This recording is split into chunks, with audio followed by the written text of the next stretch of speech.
Aëtius of Antioch, surnamed the Atheist by his trinitarian enemies, founder of an Arian Christian movement, was a native of Coele-Syria. Life and writings.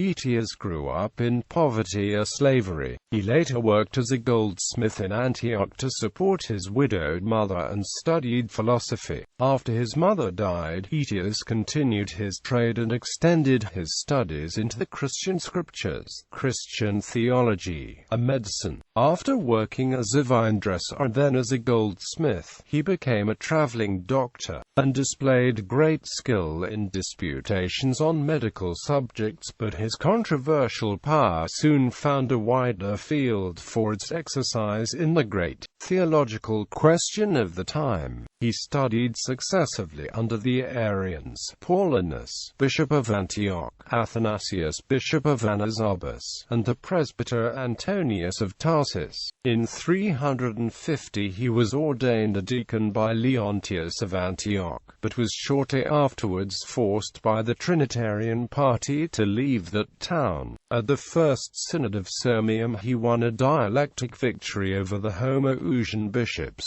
Basilius and Eustathius, who sought in consequence to stir up against him the enmity of Constantius Gallus. In 356 he went to Alexandria with Eunomius in order to advocate Arianism. Here he is said to have debated Manichaean Aphthonius of Alexandria so vigorously that the latter died after the encounter. Aëtius was afterwards banished from Alexandria by Constantius II. Julian recalled him from exile, bestowed upon him an estate in Lesbos, and retained him for a time at his court in Constantinople. Being consecrated a bishop, he used his office in the interests of Arianism by creating other bishops of that party. At the accession of Valens, he retired to his estate at Lesbos, but soon returned to Constantinople, where he died in 367.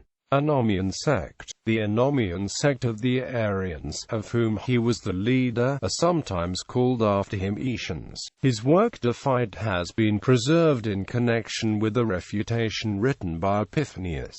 Its main thought is that the homoousia, i.e., the doctrine that the Son is essentially God, is self-contradictory, since the idea of unbegottenness is just that which constitutes the nature of God. In one of his treatises, St. Basil the Great writes against the Anomians led by Aëtius, whom he describes an instrument in the hands of the enemy of truth. Aëtius is said to have been the first to articulate the doctrine that the Father and the only begotten Son do not share the same divine substance. Citations